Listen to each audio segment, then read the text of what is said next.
Assalamualaikum warahmatullahi wabarakatuh. Halo semuanya, salam sejahtera untuk kita semua.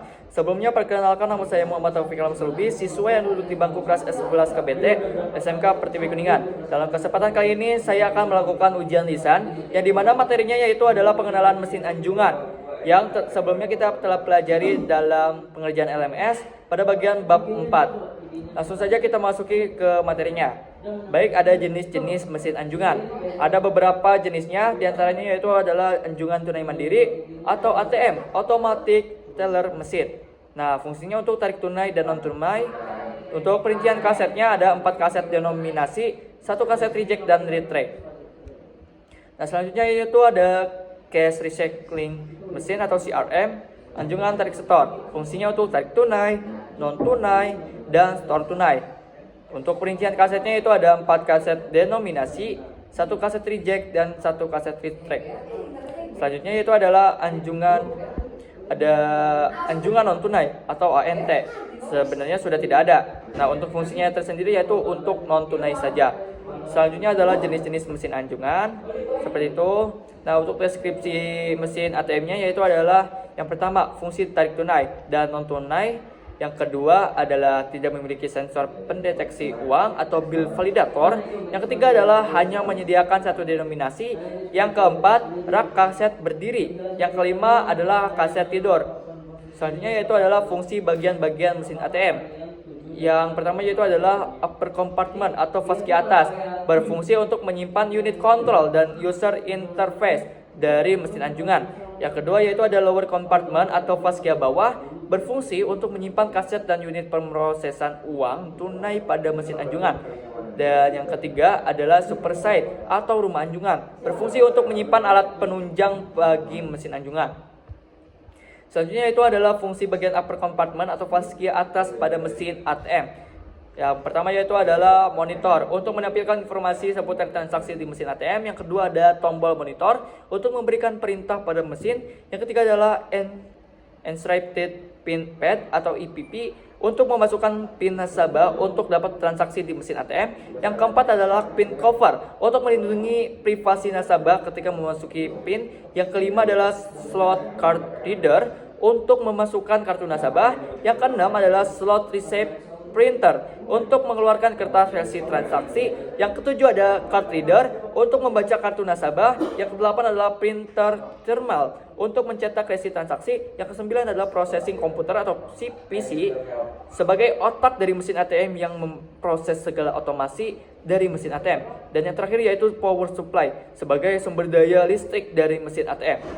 Selanjutnya yaitu adalah fungsi bagian lower compartment atau faskia bawah pada mesin ATM. Nah, diantaranya itu ada 1, cash sebagai tempat keluarnya uang tunai. Yang kedua, pintu faskia bawah untuk menutupi bagian faskia bawah atau lower compartment. Yang ketiga adalah rumah kunci faskia bawah untuk mengunci dan membuka pintu faskia bawah. Yang keempat adalah pintu berangkas untuk menutupi bagian berangkas. Yang kelima adalah rumah kunci tombak sebagai salah satu alat untuk mengunci dan membuka pintu berangkas. Yang keenam adalah kunci kencon sebagai salah satu alat untuk mengunci dan membuka pintu berangkas. Yang ketujuh adalah cash dispenser unit atau CDU sebagai rak penyimpanan dan pengoperasian kaset berisi uang tunai pada mesin ATM. Yang kedelapan adalah kaset atau cartridge atau box denominasi untuk menyimpan uang tunai yang akan diambil oleh nasabah. Kaset atau cartridge atau box reject atau retract berfungsi untuk menyimpan uang tunai yang tidak jadi diambil oleh nasabah dan menyimpan uang hasil tes cash.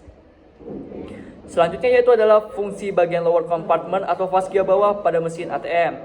Yang pertama yaitu adalah modem untuk menghubungkan mesin ATM ke jaringan internet yang terhubung ke pusat data mesin anjungan. Yang kedua adalah uninterruptible power supply atau UPS untuk memastikan mesin ATM tetap menyala apabila terjadi pemadaman listrik di tengah transaksi sedang berlangsung. Yang ketiga adalah digital video recorder atau DVR untuk menyimpan rekaman CCTV pada mesin ATM. Yang keempat adalah adaptor untuk menghubungkan supersite dengan processing komputer atau PC. Yang terakhir yaitu exhaust fan untuk memastikan suhu mesin ATM selalu dalam batas wajar. Selanjutnya yaitu adalah perincian kaset mesin ATM. Anjungan tunai mandiri atau automatic teller mesin ATM ada 3 jenisnya, yaitu ada Hyosung dan Wincor. Isi lembarannya yaitu adalah 2.300 lembar. Dan yang terakhir adalah tipe NCR Untuk lembarannya itu ada 2.200 lembar. Nah, untuk deskripsi mesin CRM itu yaitu fungsinya untuk tarik tunai, store tunai, dan non tunai.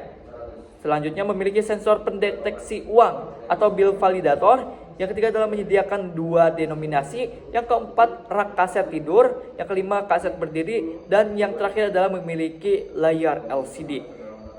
Nah, untuk stiker mesin ATM itu ada beberapa stiker. Di antaranya itu ada stiker Halo BCA, stiker denominasi, stiker jangan tinggalkan ATM, stiker memasukkan kartu, stiker top up flash, stiker WSID ATM, terus ada stiker visa kartu kredit.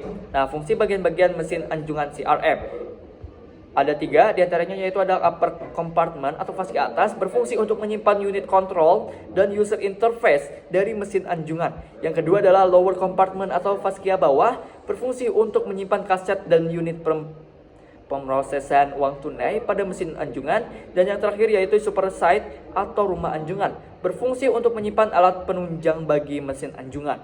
Nah, selanjutnya yaitu fungsi bagian upper compartment pada mesin CRM. Nah, diantaranya yaitu ada 1. Monitor untuk menampilkan informasi seputar transaksi di mesin CRM. Yang kedua, tombol monitor untuk memberikan perintah pada mesin CRM. Yang ketiga, slot card reader untuk memasukkan kartu nasabah. Yang keempat adalah slot receipt printer untuk mengeluarkan kertas resit transaksi. Yang kelima, encrypted pin pad atau EPP untuk memasukkan PIN nasabah untuk dapat transaksi di mesin CRM. Yang keenam adalah PIN cover untuk melindungi privasi nasabah ketika memasukkan PIN. Yang ketujuh adalah cash slot untuk memasukkan dan mengambil uang tunai.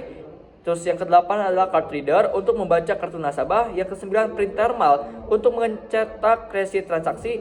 Ke-10 processing komputer atau PC sebagai otak dari mesin CRM yang memproses segala otomasi dari mesin CRM. Dan yang terakhir yaitu power supply sebagai sumber daya listrik dari mesin CRM. Selanjutnya yaitu ada fungsi bagian lower compartment atau fascia bawah pada mesin CRM. Di antaranya yaitu ada pintu fascia bawah untuk menutupi bagian fascia bawah atau lower compartment. Yang kedua ada rumah kunci fascia bawah sebagai alat untuk mengunci dan membuka pintu fascia bawah. Yang ketiga pintu brankas untuk menutupi bagian brankas. Yang keempat adalah rumah kunci tombak sebagai salah satu alat untuk mengunci dan membuka pintu brankas. Yang kelima kunci kencon sebagai salah satu alat untuk mengunci dan membuka pintu brankas. Yang keenam adalah cash dispenser unit atau CDU sebagai rak penyimpan kaset berisi uang tunai pada mesin CRM. Yang ketujuh adalah kaset, card atau cartridge atau box denominasi atau recycle box untuk menyimpan uang tunai yang akan diambil atau disetor oleh nasabah. Yang kedelapan adalah kaset, card atau cartridge atau box reject adalah untuk menyimpan uang tidak layak edar atau outlay yang disetorkan nasabah dan uang hasil tes cash. Selanjutnya yang ke-9 adalah bill recycle module atau BRM sebagai tempat uang divalidasi, diproses, dan dialokasikan kepada kaset tertentu. Yang ke-10 atau yang terakhir adalah kaset atau cartridge atau box retract atau upper reject box URZB untuk menyimpan uang yang tidak jadi diambil oleh nasabah. Ada juga fungsi bagian-bagian super site atau rumah mesin CRM. Di antaranya yaitu ada uninterruptible power supply atau UPS untuk memastikan mesin CRM tetap menyala apabila terjadi pemadaman listrik di tengah transaksi sedang berlangsung. Yang kedua adalah digital video recorder atau DVR untuk menyimpan rekaman CCTV pada mesin CRM. Yang ketiga ada adaptor untuk menghubungkan support site dengan processing komputer atau PC. Yang terakhir yaitu adalah exhaust fan untuk memastikan suhu mesin CRM selalu dalam batas wajar. Nah, selanjutnya ada perincian kaset mesin CRM. Ada cash recycle mesin CRM atau anjungan tarik setor.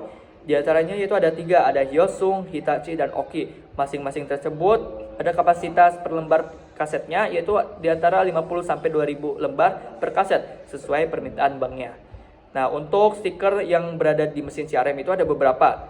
Di antaranya yaitu ada stiker Halo BCA, stiker top up flash, ada stiker WSID, terus ada stiker visa kartu kredit, ada stiker memasukkan uang, ada stiker memasukkan uang juga, ada stiker memasukkan kartu, dan yang terakhir adalah stiker store uang mesin CRM.